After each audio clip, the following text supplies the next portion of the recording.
Nmap does more than just SYN scans for stealth. Now let's take a look. It has all these features for being stealthy. You have the classic SYN scan.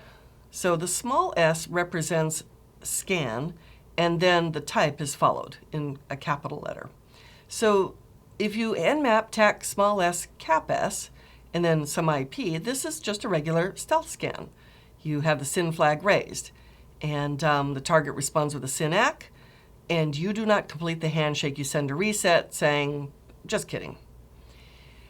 If you do a SCAP A, you're doing an ACK scan. This is considered stealthy because some firewalls do not respond properly. They allow the traffic through and they're not supposed to. And you could actually hide information inside those things.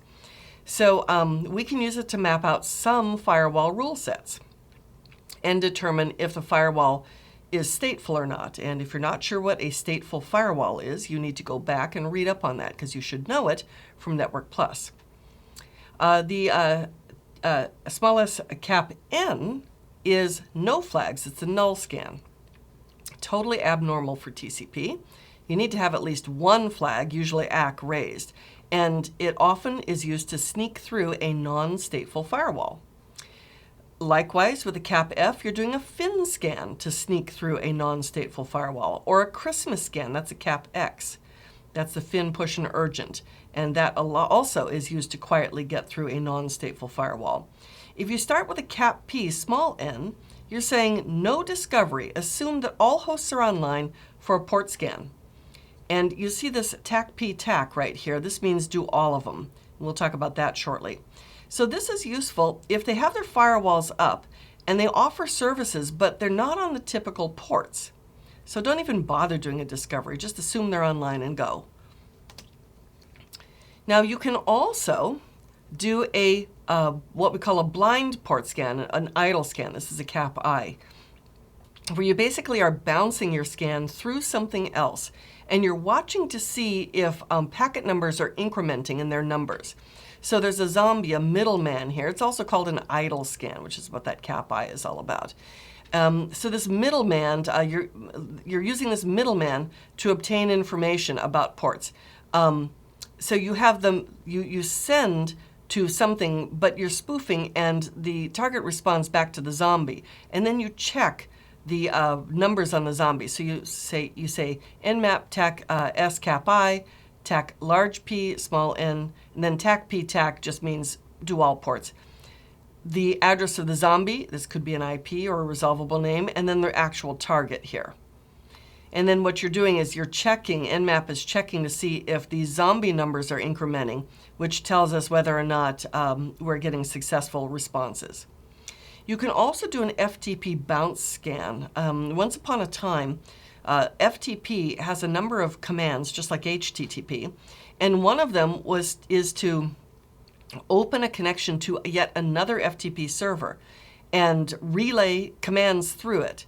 You basically your Nmap tac small v tac small b name colon, so like Chris colon my password at some FTP server in the middle, and then here's the target, FTP target something. What I'm doing is I'm trying to go to this thing, and I'm trying to tell it to send commands to this thing. This has been largely shut down because of the widespread abuse. Now, you can set the timing templates to throttle the speed. And you've got a speed from 0, so tac T, cap T, 0, which is the slowest, and 5, which is the fastest. Now, these are not associated with hard numbers. Instead, there are algorithmic choices. But I can tell you this. If you do a tac T0 and you scan like the whole thing, it's going to take like a week. So that's considered paranoid. And the reason why is to be slower than an IDS will notice. 1 is considered sneaky, it's faster. 2 is considered polite. 3, which is the default, is considered normal, and it's quick. 4 is considered aggressive, and 5 is considered insane. If you want to do a fast scan, 4 is the recommended choice because 5 is actually often unstable. Like I said, 3 is the default. If you don't specify, it'll be 3. If you want, you can fragment packets to hopefully sneak them past a firewall or sneak them past an IDS. And you can split your fragments, including pings, into 8-byte fragments to make it more difficult for packet filtering firewalls and IDS to detect this. And so you can specify whatever you want, the size. Another thing you can do is just throw a bunch of noise into the network. That's with the TAC-CAPD, with decoys. What happens is if you say Nmap TAC-CAPD, and then you put in just bogus IPs, and the last one is the actual target, it'll look like, if you do a Wireshark capture, there's all this traffic that looks like it's coming from the decoys. They look like they're scanning this. They look like they're scanning each other. And it's just a bunch of noise to help confuse the whole situation. And the hope is that you're kind of blending in with all of this noise while you're actually scanning the real thing. More stealth scans, you can specify the interface you want. You can specify a spoofed source address. Now, if you spoof your source address, it means that they can't talk back to you. But maybe you don't care. Maybe you're just delivering a payload in one direction. You could spoof your MAC address if you wanted to, and you could even choose the vendor type, or you can just say specifically. So like I could TAC spoof MAC and then just say Apple. Just pick me a typical Apple MAC address. Or I can put in my own MAC address if I want. You can specify the source port. Now, usually clients grab any source port that they can. It's the destination port that you're interested in. But sometimes you want to specify a source port because a firewall might say, hey, anything coming from 80 must be coming from a web server, which means it must be okay. Or anything coming from 53 must be coming from a DNS server, so it must be okay. So there might be rules saying if the source port is X, then let it through.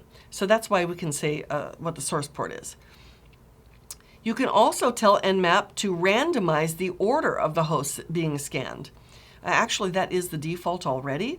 It doesn't go like 1, 2, 3 in a row. It goes like 1, 17, 52, 5, just so that it's less obvious.